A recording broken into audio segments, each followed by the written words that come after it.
நான் சொன்னது சரியாக இருக்கா என்ன தம்பி? நீ ஊடகங்க அவர் கத்துக்குட்டி அரசியலில் கத்துக்குட்டின்றது நீண்டு நிரூபிச்சிருக்காரா? நான் வந்து 10 வருஷம் அமைச்சராக இருக்கேன். ஊருக்கும் உறவுக்கும் தெரிந்த இந்த செல்லூர் ராஜை அமைச்சராக்கி 10 ஆண்டுகள் அமைச்சராக இருந்திருக்கேன். எல்லா நாட்டுக்கும் போயிருக்கேன் அழைப்பின் பேரில். அது வேற. என்னை தெரியாதவங்க யாரும் இருக்க மாட்டாங்க. என்னை விடுங்க. புரட்சி தமிழர் எடப்பாடியாரை ஆனால் முதலமைச்சராக 4 ஆண்டுகள் 3 மாதம் இருந்தார். கொரோனா காலம் வந்து உங்களுக்கு தான் தெரியும். அந்த கொரோனா காலத்தில் சிறப்பாக நிர்வாகம் பண்ணி உலகத்தில் எல்லா நாட்டிலையும் வல்லரசு நாட்டில் கூட கொரோனாவுக்கு மக்கள் பலியானார்கள், எதுவாக தற்கொலை செய்து கொண்டார்கள் கொரோனா வந்துருச்சுனாலே. அப்படிப்பட்ட சூழ்நிலையில் இந்தியாவில் பல்வேறு மாநிலங்கள் பரவி இருந்தாலும் கூட தமிழகத்தில் பரவி இருந்தாலும் அதை கட்டுப்படுத்தி ஒரு கட்டுக்குள் கொண்டு வந்து அத்தனை பேர்களுக்கும் வசதி செய்து கொடுத்து ஆக்சிஜனிலிருந்து படுக்க வசதி, உணவு எல்லாம், இருப்பிடம் எல்லாம் செஞ்சு கொடுத்ததுனால உலக சுகாதார மையமே தமிழக அரசை பாராட்டு. மோடிஜி அவர்கள் அன்னைக்கு பாரத பிரதமர், இந்த கத்துக்குட்டி அண்ணாமலை தெரிஞ்ச சொல்கிறேன், மோடிஜி அவர்கள் முதலமைச்சர்கள் சந்திப்பு வீடியோ கான்ஃபரன்ஸ் மூலமாக நடத்துகிறார். கொரோனாவை கட்டுப்படுத்துறதுக்கு நடவடிக்கை எடுக்கணும். அப்போ என்ன சொல்கிறாரு மோடிஜி அவர்கள்? கொரோனாவை கட்டுப்படுத்த தமிழக அரசு இன்றைக்கி புரட்சி தமிழர் எடப்பாடியார் தலைமையில் இருக்கிற அந்த முதல்வர் ஆட்சியில் தமிழ்நாடு எப்படி சிறப்பாக செயல்படுகிறதோ அது மாதிரி மற்ற மாநிலங்களும் பின்பற்றணும்னு சொல்கிறார். இது போகாதான் சரி. இதே அண்ணாமலைக்கு எத்தனை பேர் கூட்டணியில் இருந்தாலும் இந்த நாடாளுமன்ற தேர்தலுக்கு முன்பாக இந்த பாரதிய ஜனதா கூட்டணியில் இருக்கிற தலைவர்களை அழைத்து டெல்லியிலே அறிமுகப்படுத்துகிறார் மோடிஜி. தன் அருகாமையில் 2வது இடத்துல மோடிஜி வந்து அண்ணன் எடப்பாடியாரை வைத்து கொண்டார். இது நிதர்சனமான உண்மை. நான் தம்பி ஆர்பி உதயகுமார் பல துறையில் சிறப்பாக நிர்வாகம் பண்ணியிருக்கார். பேரிடர் மேலாண்மை உடைய அமைச்சராகவும் வருவாய்த்துறை அமைச்சராகவும் இருந்து சிறப்பாக செயல்பட்டு இருக்கிறார். எங்கள் அம்மா காலத்திலையும் சிறப்பாக நிர்வாகம் பண்ணியிருக்கிறார். எத்தனை புயல், எத்தனை வறட்சி, அத்தனையும் சமாளித்தோம். வெள்ளம் வந்துச்சு.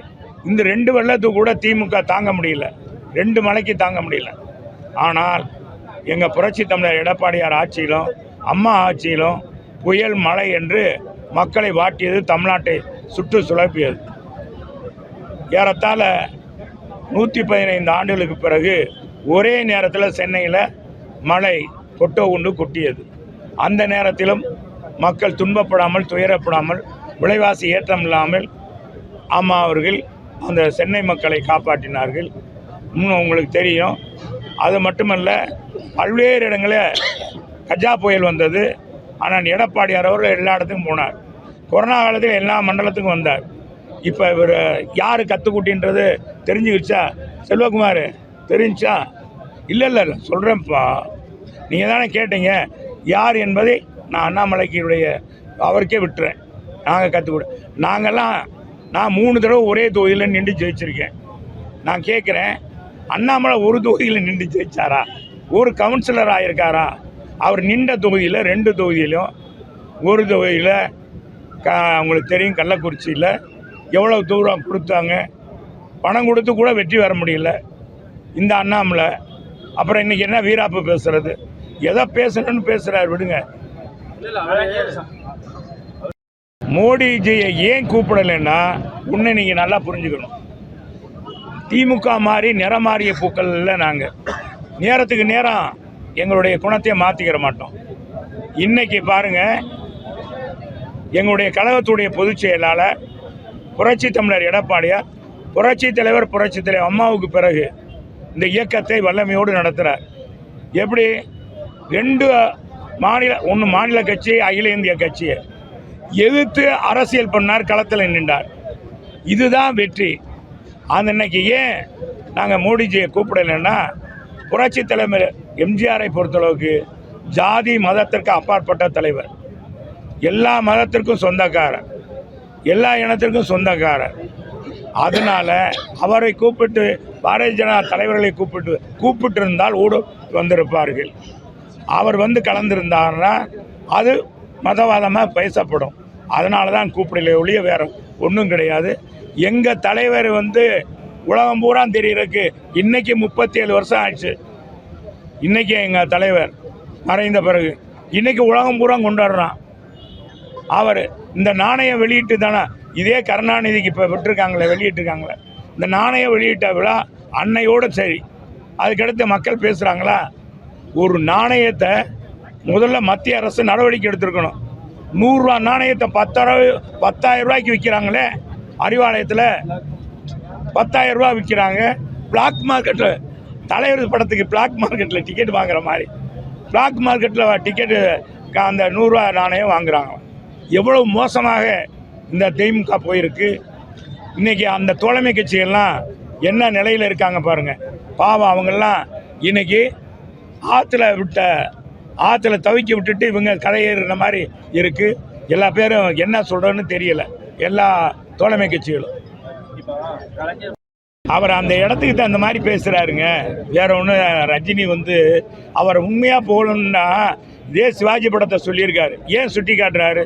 சிவாஜி படம் ரிலீஸுக்கு முதல்லையே அந்த ரைட்ஸை வந்து சன் டிவிக்கு கொடுக்கலன்ட்டு உடனடியாக அதை என்ன செஞ்சிட்டாங்க, ஏவிஎம் ப்ரொடக்ஷன் தான் தயாரித்தது.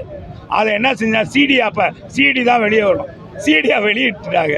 படம் வர்றதுக்கு முத நாளே வெளியிட்டுட்டாங்க. ஆக இந்த மாதிரி நடந்தது என்பதை சுட்டி காட்டுற சிவாஜி படத்தை அதுலேயே ரஜினியுடைய உள்நோக்கம் தெரிஞ்சுக்கலாம். உலகத்தில் ஒரு சந்திரன் தான்ப்பா வானத்தில், அதே மாதிரி பூமியில் ஒரு சந்திரன் எம்ஜிஆர். எம்ஜிஆரை வென்றவனும் இல்லை, கடவுளை கண்டவனும் இல்லை, எம்ஜிஆரை வென்றவனும் இல்லை. அதுதான் உண்மை. தவறான தகவலை அண்ணாமலை சொல்கிறார். அவர் பேசக்கண்டு தான் நான் அவரை பேசுகிறேன். அவரை பற்றியே நாங்கள் பேசிக்கிட்டு இருக்கோமா? அவர் சொல்கிறாரு, அதை தான் அவர் தவறான தகவல் சொல்கிறாரு. பல இடங்களில் சொல்லி எங்கள் அம்மாவே மதுரையில் கொண்டு வர்றதுக்கு எங்கள் அம்மா தான் மதுரையை சுட்டி காட்டினாங்க. ஆனால் எடப்பாடியார் அதை வழிமொழிந்து அதை மதுரையில் கொண்டு வந்து நிறைவேற்றார். நாங்கள் இடம் கொடுத்து அவங்க இன்னும் முடிக்கலை, இன்னும் நிதி ஒதுக்கலை. மற்ற வெளிமாநிலத்தில் எய்ம்ஸு ஒரே நேரத்தில் அறிவிக்கப்பட்ட இந்த எய்ம்ஸ் மருத்துவமனையெல்லாம் மற்ற பாரதிய ஜனதா ஆளுகிற மாநிலங்களுக்கெல்லாம் நிதி ஒதுக்கப்பட்டு விட்டது. எங்கெங்கே நிதி வாங்கணுமோ கொடுத்துட்டாங்க. ஆனால் தமிழ்நாட்டில் அது மதுரையில் அமைந்த எய்ம்ஸ் மருத்துவமனைக்கு நிதி ஒதுக்க மறுக்கிறாங்க. அவ்வளோதான் உண்மை. பாதகம் செய்பவரை கண்டால் நாம் பயங்கொள்ளலாகாது பாப்பா, மோதி மிதித்து விடு பாப்பா, அவர் முகத்தில் உமிழ்ந்து விடு பாப்பா. அண்மை செய்திகளை உடனுக்குடன் தெரிந்து கொள்ள இணைந்திருங்கள் இயம்நாடு தொலைக்காட்சியுடன்.